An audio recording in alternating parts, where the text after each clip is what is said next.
ከምንም በፊት ራሳችሁን አንድ ወሳኝ ጥያቄ ጠይቁ። እናንተን ምን ይገዛችኋል? ጉልበት ወይስ ፍቅር? ሀብት ወይስ ሰብአዊነት?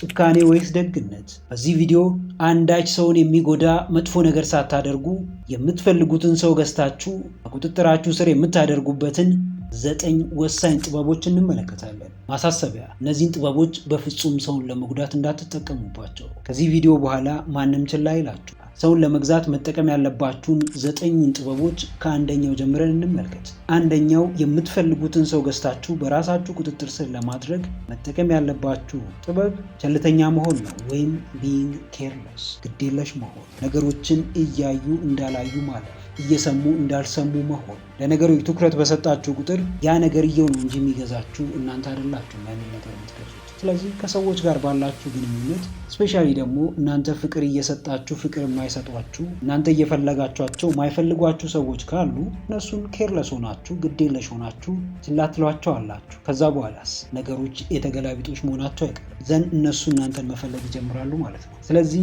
ትኩረታችሁን አብዝተው የሚፈልጉ ነገር ግን ደግሞ ለእናንተ የሚጠቅም ምንም ነገር የማያደርጉ ሰዎች ካሉ ለእነሱ ትኩረት አለመስጠት፣ ለእነሱ ጊዜ አለመስጠት፣ እነሱ ይዘው የሚመጡትን ሀሳብ አለመቀበል። ዘንድ ኬርለስ ላይ እነሱን ጉዳይ ትተውና ቀጥታ የራሳችሁ ጉዳይ ላይ ታተኩራላችሁ። የራሳችሁን ህይወት ማሻሻል ላይ ፎከስ ታደርጋላችሁ። እያንዳንዱ የምታደርጉት ነገር ከእናንተ ህይወት ጋር የሚገናኝ ብቻ ይሆናል ማለት ነው። ሁሉም ሰው ትኩረት በሚፈልግበት ዓለም ውስጥ እናንተም ለሁሉም ሰው ትኩረት ለመስጠት የምትሞክሩ ከሆነ ራሳችሁን እያጣችሁ ትሄዳላችሁ። ራሱን ያጣ ሰው ደግሞ እንኳን ሌሎች ሰዎችን መቆጣጠር ይቅርና ራሱን እንኳን በአግባቡ መቆጣጠር አይችልም። ከሰዎች ጋር ያላችሁን ግንኙነት ለማስተካከል ሰዎችም ኢቭን ችላ እንዳይሏችሁ፣ እንዳይንቋችሁና ማድረግ የምትፈልጉትን ነገር እንዳያደርጓችሁ ቸልተኛ መሆን ይኖርባችሁ። ለሁሉም ነገር ትኩረት እየሰጣችሁ፣ ለሁሉም ነገር ጆሮ እየሰጣችሁ፣ ለሁሉም ነገር ጊዜ እየሰጣችሁ፣ በሁሉም ነገር ደግሞ እየተጨነቃችሁ መኖር አትችሉም። ኢቭን የኔ የምትሉት የሚያስጨንቅ ወይም የእናንተን ትኩረት የሚፈልግ ነገር እንኳን ባይኖር የመጀመሪያ ትኩረታችሁን የሰዎች ጉዳይ ላይ አታድርጉ። የሰዎች ጉዳይ ላይ ወይም የሰዎች ነገር ላይ ትኩረት አደረጋችሁ ማለት በቀላሉ እነዛ ሰዎች ናቸው እየገዟችሁ ያሉት። ስሜታችሁን የተቆጣጠሩት እነሱ ናቸው ማለት ነው። ስለዚህ ይሄ መግዛት የሚባለውን ነገር ወደ እናንተ ለማዞር ለሰዎች ትኩረት አለመስጠትን እንደ አንድ ስትራቴጂ መጠቀም። ሜይ ቢ ይሄ ነገር ኔጌቲቭሊ የምትጠቀሙት ከሆነ ሌሎች ሰዎችን ሊጎዳ ይችላል። ስለዚህ ፖዚቲቭሊ እናንተን ደግሞ ሌሎች ሰዎችን ደግሞ እንዳይጎዳ አድርጋችሁ ነው መጠቀም ያለባችሁ። ፎር ኢንስታንስ አብዝቶ ከእናንተ ጋር መሆን የሚፈልግ ሰው ካለ ለእሱ ጊዜ መስጠት ግዴታ ሊሆንባችሁ ይችላል። ነገር ግን እናንተ እየፈለጋችሁት እሱ ደግሞ የማይፈልጋችሁ ሰው ካለ ለእሱ ይሄንን ስትራቴጂ ትጠቀማላችሁ ማለት ነው። ችላ ብላችሁት ያ ሰው ጥሏችሁ ሲሄድም ምንም እንዳልተሰማችሁ ታሳያላችሁ። ለዛ ግንኙነት ምንም ኬር እንደሌላችሁ ታሳያላችሁ። ያኔ ያ ሰው የእናንተ ቫልዩ ይገባዋል። ከእያንዳንዳችን ጀምሮ የሰው ልጅ ተፈጥሮ ምንም ተጨባጭ ነገር የለም። ጸባያችን፣ ባህሪያችን፣ ማንነታችን እንደ መልካችን ይለያል። ብዙዎቻችንን አንድ የሚያደርገን ነገር ደግሞ የሚፈልገንን ነገር አለመፈለጋችን ነው። የሚጠቅመንን ነገር አለመፈለጋችን ነው።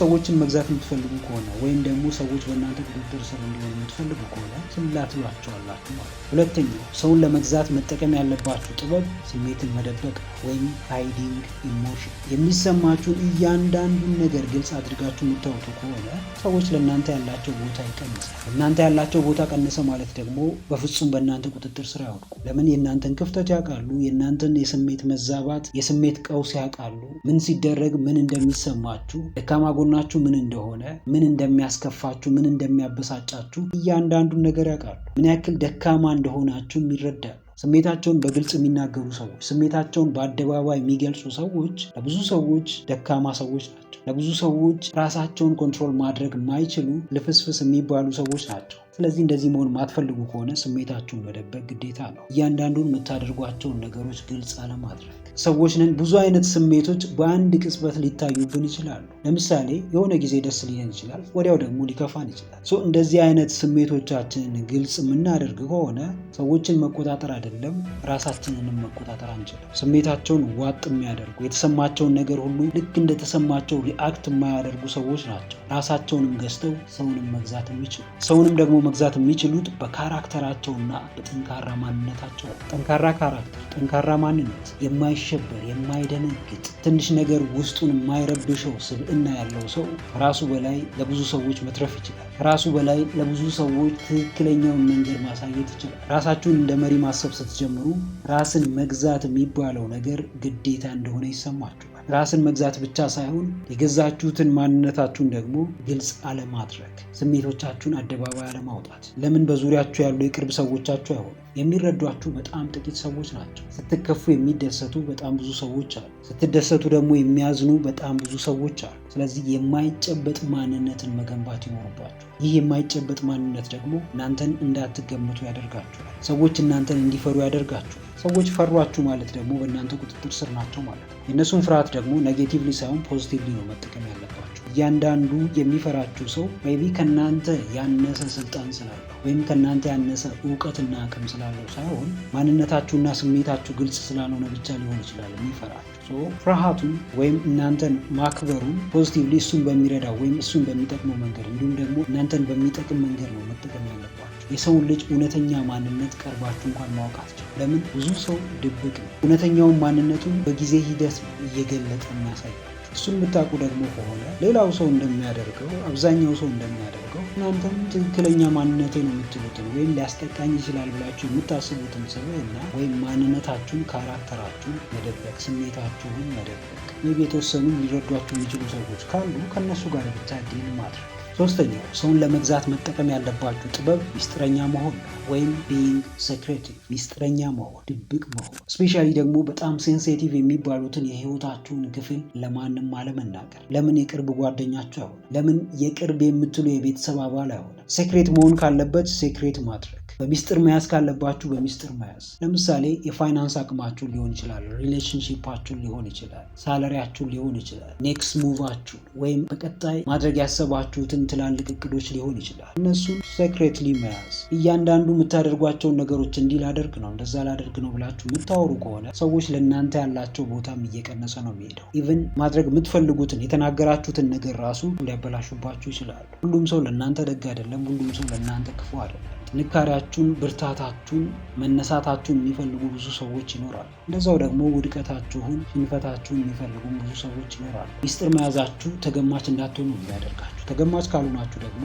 ሰዎች እናንተን መቆጣጠር አይችሉም። ሰዎች እናንተን መግዛት አይችሉም። በተቃራኒው የምትገዟቸው እናንተ ትሆናላችሁ። ሴክሬት ኢዝ ዩር ዌፐን ማለት ነው። ሚስጥራችሁ የገዛ መሳሪያችሁ ይሆናል። ሚስጥራችሁ ኃይላችሁ ይሆናል፣ ብርታታችሁ ይሆናል። ምንም ያክል ወሬኛ ብትሆኑ፣ ምንም ያክል ተጫዋች ብትሆኑ ወይም ደግሞ ኤክስትሮቨርት እንኳን ብትሆኑ የሆነ በግላችሁ የምትይዙት እናንተ ብቻ የምታውቁት የግል ጉዳይ ሊኖራችሁ ይገባል። ያንን ነገር ነው ሰዎች እያሰቡ ለእናንተ ክብር የሚሰጡት። ያንን ነገር እያሰቡ ነው ሰዎች ለእናንተ ቦታ የሚሰጡት። እንደዚህ ስታደርጉ ከሰዎች በግድ ትኩረት አትፈልጉ። ለምን? የግድ ሰዎች ራሳቸው እናንተ ላይ ትኩረት ማድረጋቸው አይቀርም። ትኩረትን መሳብ የሚችል ሰው ነው ሰዎችን መግዛት የሚችል፣ የሰዎችን ቀልብ መያዝ የሚችል፣ የሰዎችን አይን መያዝ የሚችል። በዛው ልክ ነው ደግሞ ገንዘብን መስራት የምትችሉት። አሁን ብዙ ሰዎች ሚስጥረኛ የመሆን ቫልዩ ስላልገባቸው እያንዳንዳቸውን የቤታቸውን ገመና፣ የህይወታቸውን ክፍል አደባባይ አውጥተው ያሳያሉ።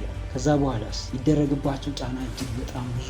እነዛን ጫናዎች መቋቋም አቅቷቸው የወደቁ፣ ራሳቸውን ያጡ፣ ቤተሰባቸውንም የበተኑ በጣም ብዙ ሰዎች አሉ። እነዚህ ሰዎች በገዛ ፈቃዳቸው ህይወታቸውን አደባባይ አወጡ። ከዛ በኋላ ሰዎች ተቆጣጠሯቸው። ሰዎች ቁጥጥር ውስጥ ከወደቁ በኋላ ደግሞ ህይወታቸው እንዳልነበር ሆነ። ከዚህ ሁሉ ማምለጥ የምትችሉት ሚስጥረኛ ሆናችሁ የራስ የምትሉትን ነገር በራሳችሁ መንገድ ማድረግ ስትችሉ ብቻ ነው። አራተኛ፣ ሰውን ለመግዛት ማድረግ ያለባችሁ ነገር አቋምን ማሳየት ወይም ሾዊንግ ባውንደሪስ። አቋሚ የምትሉት የማትደራደሩበትን ነገር ማሳየት። ሰዎች የሚገዙት ወይም ሰዎች የሚፈሩት ራሳቸውን የሚሰጡት አቋም ላለው ሰው ነው። የሚያልፍለትም ህይወትንም ቀለል አድርጎ የሚኖር ሰው አቋም ያለው ሰው ነው። የሆነ ነገርን የሆነም ነገር ስትወስኑ ከልባችሁ አስባችሁበት ጊዜ ሰጣችሁ ትወስናላችሁ። ከዛ በኋላ ግን ያንን ውሳኔያችሁን በቀላሉ አትቀይሩ። እንደዚህ አይነት ሰው ነው አቋም ያለው ሰው። እንደዚህ አይነት ሰው ነው ሪስክ ለመውሰድ የማይፈራ ሰው። እንደዚህ አይነት ሰው ነው በቀላሉ ራሱን ማስከበር የሚችል ሰው። ፎር ኢንስታንስ አቋማችሁ ዝምታ ሊሆን ይችላል። አቋማችሁ እርጋታ ሊሆን ይችላል። አቋማችሁ ራሳችሁን በሚገባችሁ ልክ መግለጽ ሊሆን ይችላል። አቋማችሁ የማትፈለጉበት ቦታ አለመገኘት ሊሆን ይችላል። እንደዚህ አይነት አቋማችሁን በግልጽ ማሳየት። ብዙ ጊዜ ዝም የሚሉ ሰዎች አቋም እንደሌላቸው ወይም እንደማይናገሩ፣ እንደማይከፋቸው ሊታሰብ ይችላል። ነገር ግን እነዛ ሰዎች ከማንም የተለየ አቋም ይኖራቸው። እሱም ድምፅ የሌለው ዝምታቸው። አንዳንድ የማትደራደሩባቸው ጉዳይ ሊኖራቸው ይገባል። ሰው የሚገዛለት ወይም ደግሞ የሚያከብረው ቦታ የሚሰጠው አቋም ያለው ሰው ስለሆነ። አቋም ያለው ሰው መሆናችሁ ሰዎችን ለመግዛት ብቻ ሳይሆን ራሳችሁንም ለመግዛት ይጠቅማችኋል። ለምሳሌ አለማርፈድ አቋማችሁ ከሆነ ከምታስቡት በላይ ይጠቅማችኋል። ሁሌም ጊዜያችሁን በአግባቡ እንድትጠቀሙ ያደርጋችኋል። ታይም ማናጅመንት ላይ በጣም ታፍ እንድትሆኑ፣ በጣም አሪፍ እንድትሆኑ ያደርጋችኋል። ችላ የምትሏቸውን ነገሮች በአግባቡ አድርጋችሁ ውጤታማና ስኬታማ እንድትሆኑ ያደርጋችኋል። ዓላማዬ ብላችሁ የምታስቡት አንድ ወሳኝ ነገር ላይ ምን ያክል ፕሮዳክቲቭ እና ስኬታማ መሆን እንደምትችሉ እንድታሳዩ ያደርጋችኋል። የማያወላዳ አቋም ሲኖራችሁ ትክክለኛ ውሳኔን በምትፈልጉበት ሰዓት መወሰን ትችላላችሁ። ውሳኔያችሁን ደግሞ በቀላሉ የምትችሉ ሰዎች አሉ። የውሳኔ ሰው የሆነ ሰው፣ ሀሳቡን የሚያከብር ሰው፣ ራሱን የሚያከብር ሰው፣ የሚፈልገውን ነገር በሚፈልገው ሰዓት ማድረግ የሚችል ሰው ሰዎችን መግዛት በጣም ቀላሉ ነገር ይሆንለታል። አቋም ሲኖራችሁ ብቻ ነው ብቻችሁን ትልቅ ደረጃ ላይ መድረስ የምትችሉት። አቋም ሲኖራችሁ ብቻ ነው ህይወታችሁን በምትፈልጉት መንገድ መምራት የምትችሉት። የሰዎችን ጣልቃ ገብነት ማትቀበሉት፣ የሰዎች ትችት የማያቆማችሁ። 5ኛ ሰውን ለመግዛት ማድረግ ያለባችሁ ነገር ገንዘብ መስራት ነው፣ ወይም ሜኪንግ መኒ። መኒ ኢዝ ፓወር ይባላል፣ ወይም ገንዘብ ኃይል ነው። ስለዚህ ይህን ኃይል የሆነውን ነገር ለመስራት ለገንዘብ ያላችሁን አመለካከት መቀየር ይኖርባችኋል መጀመሪያ። ከዛ በኋላ ነው ገንዘብ ወደ መስራቱ የምትሄዱት። ገንዘብ ሲኖራችሁ፣ ሀብት ስታካብቱ ሰዎች ወደው ሳይሆን በግዳቸው እናንተን ማክበር ይጀምራል። ለእናንተ ቦታ መስጠት ይጀምራል። ለእናንተ ቦታ የሚሰጥን ሰው ደግሞ መግዛት ሲምፕል ነው። ገንዘብ የምትሰሩባቸው በጣም ብዙ አማራጮች እንዳሉ ሊሰማችሁ ይችላል። ትክክለኛ የምትሉትን መንገድ፣ ሰዎችን የማይጎዳ መንገድን መርጣችሁ በዛ መንገድ መጓዝ ይኖርባችኋል። እሱም መንገድ ምንድን ነው? ከትንሽ መነሳት፣ ከታች ከስር ከመሰረቱ መነሳት፣ ራስን እያስተማሩ ከፍ ማድረግ፣ በፕሮሰስ ማመን። በሆነ ጊዜ እንደ ዱብዳ ባገኛችሁት ገንዘብ ሰዎችን እገዛለሁ ብላችሁ የምታስቡ ከሆነ ሰዎችን መግዛት አይደለም ራሳችሁን እንኳን መግዛት አትችሉ። ገንዘብ የመስራት ፕሮሰሱ ራሱ፣ ሀብትን የማካበት ፕሮሰሱ ራሱ እናንተ ራሳችሁን ገዝታችሁ ራሳችሁ ላይ ሰልጥናችሁ ሞር ማቹርድ ሆናችሁ በሳል ሆናችሁ እንድትወጡ ነው የሚያደርጋችሁ። ትልቁ ትኩረት ወይም ደግሞ ትልቁ ቫሊዩ ሊሰጥ የሚገባው ለዛ አዘኤንድ ኦፍ ዘዴ መጨረሻ ላይ ለምታገኙት ገንዘብ ሳይሆን ገንዘቡን በመስራት ገንዘቡን በማግኘት ሂደት ውስጥ ለምትገነቡት ካራክተር፣ ስብዕና ወይም ማንነት ነው። ለምንድን ነው ይሄ ትኩረት በዛ መሀል ለሚሰራው ማንነት ወይም ስብዕና የሆነው? ስብዕናችሁ ያልተገነባ ከሆነ ወይም ደግሞ ከመውደቅም ከመነሳትም ያልተማራችሁ ከሆናችሁ ለረጅም ዓመታት ለፍታችሁ ያገኛችሁትን ንብረት ወይም ገንዘብ በአንድ ጀንበር ልታጡ ትችላላችሁ። ከምታገኙት ንብረትና ከምታፈሩት ገንዘብ በላይ የእናንተ ማንነት ማተር ያደርጋል። ትልቁን ለውጥ የሚያመጣው የእናንተ ማንነት። የሰራችሁት ገንዘብ ነገ ሊሄድ ይችላል። ያካበታችሁት ንብረት በአንድ ጀንበር ሊጠፋ ይችላል። የሰራችሁት ማንነት ግን በአንድ ጀንበር አይጠፋም። የገነባችሁት ስብዕና ግን በአንድ ጀንበር አይጠፋም። ንብረታችሁ ወይም ገንዘባችሁ እንኳን ቢጠፋ ያንን ማንነታችሁን ተጠቅማችሁ ድጋሚ ያንን ንብረት መስራት ወይም ያንን ገንዘብ ማግኘት ትችላላችሁ። ትልቁ ነገር ሰዎችን ለመግዛት ገንዘብን ወይም ንብረትን መጠቀም ሳይሆን ሰዎችን ለመግዛት ያንን ንብረት ወይም ያንን ገንዘብ በማግኘት ሂደት ውስጥ የገነባችሁትን ማንነት መጠቀም ነው። ገንዘብ ይመጣል፣ ገንዘብ ይሄዳል። ንብረት ይመጣል፣ ንብረት ይሄዳል። ስብዕናችሁ ግን በቀላሉ አይመጣም፣ እንዲሁ ደግሞ በቀላሉ አይሄድም። እንዴት መጠቀም እንዳለባችሁ፣ እንዴት ጠንካራ ማንነትን ጠንካራ ስብዕናን መገንባት እንዳለባችሁ፣ እንዲሁም ደግሞ እንዴት ራሳችሁን ማስከበር እንዳለባችሁ በዛ ሂደት ውስጥ ታውቁታላችሁ። የገንዘቡን ወይም የንብረቱን አመጣጥ የሚያውቅ ሰው በቀላሉ ንብረቱን ወይም ገንዘቡን አያባክንም። ስለዚህ በዛ ገንዘብ በመስራት ሂደት ውስጥ የተሰራው ማንነት በቀላሉ የሚያገኛቸውን እያንዳንዶቹን ንብረቶቹን ወይም ገንዘቡን አያባክን። እሱ ራሱ ብቻውን ሰዎች እንዲያከብሯችሁና እንዲገዙላችሁ ያደርጋቸዋል። ስድስተኛው ሰውን ለመግዛት መጠቀም ያለባችሁ ጥበብ ውድ መሆን ነው፣ ወይም ቢይንግ ኤክስፔንሲቭ። በቀላሉ የማይገኝ የማይፈለግበት ቦታ የማይገኝ ሰው መሆን። እዚህም እዛም የሚገኝ ሰው የማይፈለግበት ወይም ያልተጠራበት ቦታም የሚገኝ ሰው ዋጋው እጅጉን በጣም የወረደ ነው። ዋጋው እጅጉን በጣም የወረደ ሰው ደግሞ ማንም ሰው ሊገዛ አይችልም። ማንም እሱን ሊያከብሩ አይችልም። የሃይላንድ ውሃ ተመልከቱ። ኤርፖርት ያለው ዋጋና ሰፈር ውስጥ ባሉ ሱቆች ያለው ዋጋ አንድ አይደለም። ዛትሴት የእናንተም ዋጋ ይጨምር ዘንድ የምትገኙበትን ቦታ ጠንቅቃችሁ አስቀድማችሁ ማወቅ ይኖርባችኋል። ራሱን የማያውቅ ሰው ምን ያክል ቫሊዩ እንዳለው የማያውቅ ሰው ውድነቱ አይገባው። ውድነቱ የማይገባው ሰው ደግሞ በየቦታው መገኘቱ አይቀርም። ንብ ቆሻሻ ያለበት ቦታ አትገኝ፣ ዝንብ ግን ቆሻሻ ያለበት ቦታ ትገኛለች። ንብ ለምንድን ነው ቆሻሻ ቦታ የማትገኘው? ቆሻሻው ቦታ እሷን ስለማይመጥናት ነው፣ ከእሷ ማንነት ጋር ስለማይሄድ ነው። ስለዚህ ቆሻሻ ቦታ፣ ቫሊዋችሁን ዝቅ የሚያደርግ ቦታ፣ የሰዎችን ክብር የሚያሳንስ ቦታ፣ ሃይማኖታችሁን የሚያስንቅ ቦታ፣ ክብራችሁን ዝቅ የሚያደርግ ቦታ መገኘት የለባችሁ። ውድ ነገር ሁሌም ውድ ነው። የሚያስከፍለው ዋጋም ውድ ነው። የሚመጣበት ዋጋም ውድ ነው። ለዛ ነው ውድ ስትሆኑ ሰዎችን መግዛት የምትችሉት። ለዛ ነው ውድ ስትሆኑ የሰዎችን ትኩረት መሳብ የምትችሉት። ሰዎችን በቀላሉ መቆጣጠር የምትችሉት። ማንም የሚፈልጋችሁ ሰው ሁሉ በቀላሉ እንዲያገኛችሁ አትፍቀዱ። የራሳችሁን የግል ዓለም ፈጥራችሁ እዛ ውስጥ ማበብ፣ እዛ ውስጥ መፍካትን ተለማመዱ። እዛ ውስጥ ማደግ፣ እዛ ውስጥ የምትፈልጉትን ነገር ማድረግን ተለማመዱ። ሰዎችን ለማስደሰት የምታደርጉት እያንዳንዱ ጥረት ራሳችሁን ለራሳችሁ ባዳ ነው የሚያደርጋል። ራሱ ለራሱ ባዳ የሆነ ሰው ደግሞ እንኳን ሰውን መግዛት ይቅርና ራሱን እንኳን በአግባቡ መግዛት አይችልም። የሚፈልጋቸውን ነገሮች ደረጃ በደረጃ ማድረግ አይችልም። መገኘት ባለበት ቦታ አይገኝም። ማግኘት ያለበትን ክብር አያገኝም። ማንም እንዲረብሻችሁ፣ ማንም ስሜታችሁን እንዲጎዳ፣ ማንም የማትፈልጉትን ነገር እጃችሁን ጠምዝዞ እንዲያስደርጋችሁ የማትፈልጉ ከሆነ ውድነት ብቸኛው አማራጫችሁ ነው። ራሳችሁን ለየት ማድረግ፣ በተለየ መንገድ መጓዝ፣ የተለየ ቫልዩ ይዞ በዛ አቋም ጸንቶ እስከ መጨረሻው መጓዝ ብቸኛው አማራጫችሁ ነው። ከራሳችሁ አልፋችሁ ልትኖሩላቸው የሚገቡ በጣም ብዙ ሰዎች አሉ። ስለዚህ ራሳችሁ በላይ ለነሱ መኖር የምትፈልጉ ከሆነ ውድ ሆናችሁ የተለየውን ነገር እያደረጋችሁ በተለየ መንገድ እየተጓዛችሁ የራሳችሁን የብቻችሁን ዓለም ፍጠሩ። ያኔ የሰዎች አይን ሁሉ እናንተ ላይ ይሆናል። ያኔ የምትፈልጉትን ሰው በአዎንታዊ መንገድ መግዛት ትችላላችሁ። እሱንም እንዲጠቅም እናንተንም እንዲጠቅም ማድረግ ትችላላችሁ። ያገኛችሁትን ሰው ሁሉ አትከተሉ። የሆነ ሰው ከመሬት ተነስቶ ከየት እንዳመጣው የማይታወቅ እውቀትን ሊጭንባችሁ ቢሞክር እንዲህ ማለትን ተለማመዱ። እናንተ ሌላ የተለየ አንብባችሁና ተመራምራችሁ ማወቅ ያለባችሁ ነገር እንዳለ ካመናችሁ እሱን ነገር በተግባር አድርጉት። ሰባተኛው እንግዲህ ውድ ቤተሰቦች እስካሁን አብራችሁን ከሆናችሁ ቪዲዮ በጣም ተመችቷችኋል ማለት ነው። ስለዚህ አሁኑኑ ላይክ ማድረጋችሁ እንዳትረሱ።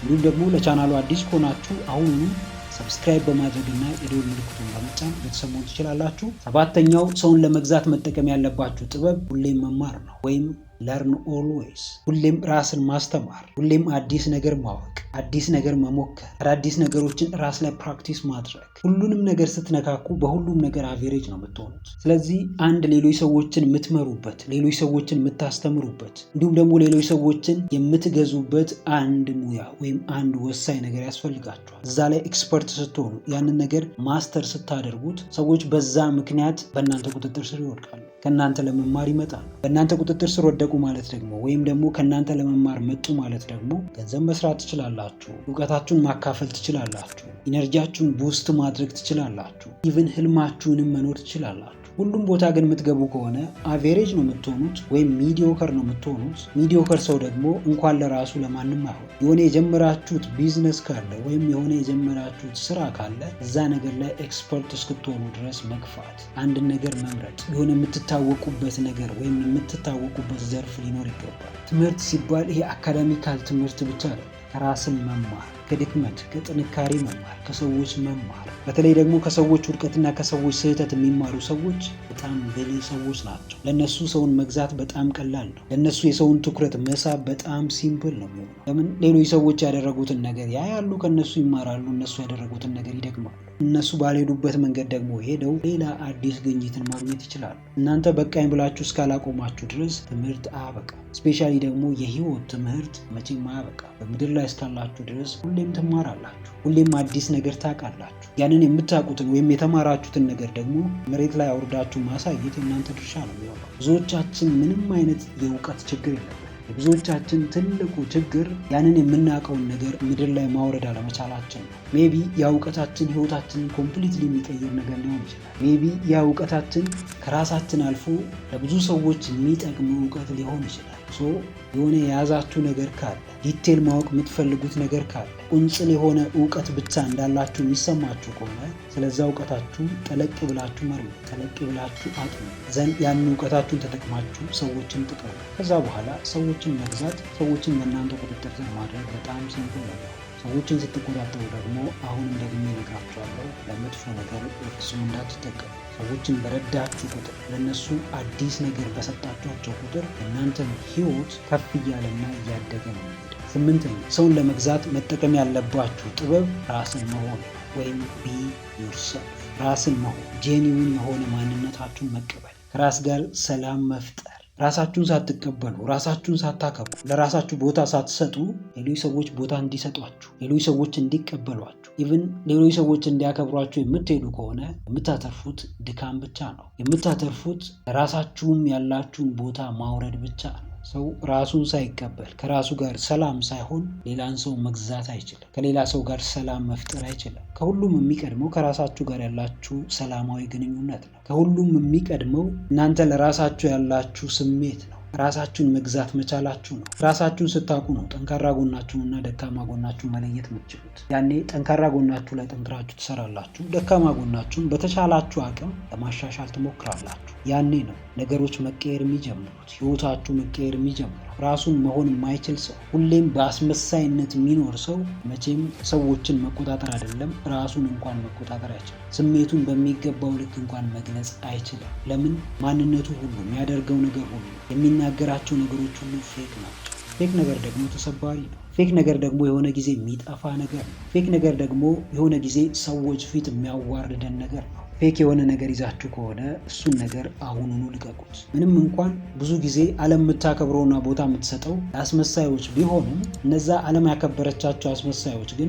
ወደ ራሳቸው ሲመለሱ ራሳቸውን ደጋግመው መውቀሳቸው አይቀርም። ከራሳችሁ ወቀሳ ለመዳን፣ ራሳችሁን ከራሳችሁ ትችት፣ ከራሳችሁ ዘለፋ፣ ከራሳችሁ የበታችነት ነፃ ለማውጣት ራሳችሁን በሚገባው ልክ ተቀበሉ። ሰዎች እንዲወዷችሁ ሳይሆን ራሳችሁን እንድትወዱ የሚያደርጓችሁን ተግባሮች ፈጽሙ። ማንም ሰው እንዲገዛላችሁ ከመፈለጋችሁ በፊት ይሄ ጄኒውን ማንነታችሁ፣ እውነተኛው ማንነታችሁ ለእናንተ እንደተገዛ እርግጠኛ ሁኑ። 9ኛውና የመጨረሻው ላይ ደርሰናል። ይህ 9ኛው እጅግ በጣም ወሳኝ ነው። ሰውን ለመግዛት መጠቀም ያለባችሁ ጥበብ ደፋር መሆን ወይም ቢ ብሬቭ።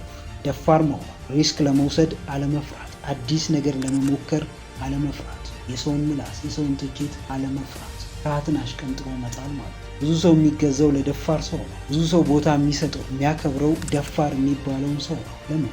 ብዙ ሰው ደፋር ስላልሆነ ነው። ብዙ ሰው በጣም ፈሪ ስለሆነ ነው። ዓለምን የሚቆጣጠሩ ሰዎች ወይም የዓለማችን ሀብታም የሚባሉ ሰዎች ደፋር ሰዎች ናቸው። ሪስክ ለመውሰድ የማይፈሩ ሰዎች ናቸው። አደጋን ከመጋፈጥ ወደኋላ የማይሉ ሰዎች ናቸው። እያንዳንዱ የሚያደርጓቸው ነገሮች ምን እንደሚያስከትሉባቸው የሚያውቁ ሰዎች ናቸው። ሰውን ለመግዛት አይደለም፣ አስቀድማችሁ ራሳችሁን ለመግዛት የግድ ደፋር መሆን ይኖርባችኋል። ብዙ አሉታዊ ሀሳቦች፣ ብዙ የማይጠቅሙ የማይረቡ ሀሳቦች አእምሯችሁ ውስጥ ይመላለሳሉ። እነዚህ ሀሳቦች እውነት የሆኑ ውሸት አታውቁ። አብዛኞቹ ሀሳቦች ግን ውሸቶች ናቸው። በተለይ ደግሞ ከፍርሃት ጋር የሚገናኙ ሀሳቦች ውሸት ናቸው። ውሸት የሆነውን ሀሳባችሁን አምናችሁ ቆማችሁ ማለት ፈሪ ሆናችሁ ትቀራላችሁ። ውሸት የሆኑትን ሀሳቦቻችሁን ደግሞ የማትቀበሉ ከሆነ ደፋር ትሆናላችሁ። አዲስ ነገርን ትሞክራላችሁ። እነዚህ ደጋግሞ አእምሯችሁ ውስጥ የሚመጡትን ነገሮች የምር ይከሰቱ አይከሰቱ አድርጋችሁ ታያላችሁ። አድርጋችሁ ቼክ ታደርጋላችሁ። ምድራችን የፈሪዎች እጥረት የለባትም። የምድራችን ትልቁ እጥረት የደፋሮች ነው። ነገሮችን ለማስተካከል ደፍሮ የሚነሱ፣ ሕይወታቸው ላይ አብዮት የሚያስነሱ፣ ቤተሰቦቻቸውን ከድህነት ለማውጣት ደፍሮ የሚነሱ፣ ለመማር ደፋር ይሆኑ፣ አዲስ ነገር ለማወቅ ደፋር ይሆኑ፣ የተለመዱ እውቀቶችን ለመሞገት አዲስ እውቀትን ለመያዝ ደፋር ይሆኑ፣ አዲስ ግኝትን ለማስገኘት ደፋር ይሆኑ። ሰውን መግዛት በጣም ቀላል ነው። ይህንንም ደግሞ የምትረዱት ራሳችሁን መግዛት ስትችሉ ነው። በራሳችሁ ላይ ስልጣን ሲኖራችሁ ነው። እንግዲህ ውድ ቤተሰቦች ለዛሬ ይዤላችሁ የመጣሁት ሀሳብ ይህንን ይመስላል። እነዚህን 9ኙን ወሳኝ ጥበቦች በመጠቀም የምትፈልጉትን ሰው ገዝታችሁ በራሳችሁ ቁጥጥር ስር ማድረግ ትችላላችሁ። ነገር ግን እነዚህን ጥበቦች በፍጹም ሰውን ለመጉዳት እንዳትጠቀሙ። ምክንያቱም ሰውን መጉዳት ጀግንነት ወይም ጥንካሬ ስላልሆነ፣ ምክንያቱም ሰውን መጉዳት ምንም አይነት የሚረባ ትርፍ ስለሌለው። እንግዲህ ውድ ቤተሰቦች ከነዚህ ከተመለከትናቸው 9 ጥበቦች ውስጥ ከዚህ በኋላ ለመጠቀም የወሰናችሁት የትኞቹን እንደሆነ ኮሜንት አድርጉልኝ፣ አነባችኋለሁ። ቪዲዮውን ጠቃሚ ሆኖ ካገኛችሁት ላይክ ማድረጋችሁ እንዳትረሱ። እንዲሁም ደግሞ ይጠቅማችኋል ብላችሁ ለምታስቧቸው ለወዳጆቻችሁ፣ ለጓደኞቻችሁ ሼር አድርጉላቸው። ቁም ነገር አዘል ትምህርቶችንና ህይወት ቀያሪ ምክሮችን መከታተል የምትፈልጉ ከሆነ ይህንን ቻናል አሁኑኑ ሰብስክራይብ በማድረግና የደወል ምልክቱን በመጫን ቤተሰብ መሆን ትችላላችሁ። ለነበረን ጊዜ ሁሉ በጣም አመሰግናለሁ። በቀጣይ ቪዲዮ በአዲስ ሀሳብ እስክንገናኝ ሰላማችሁ ይብዛ።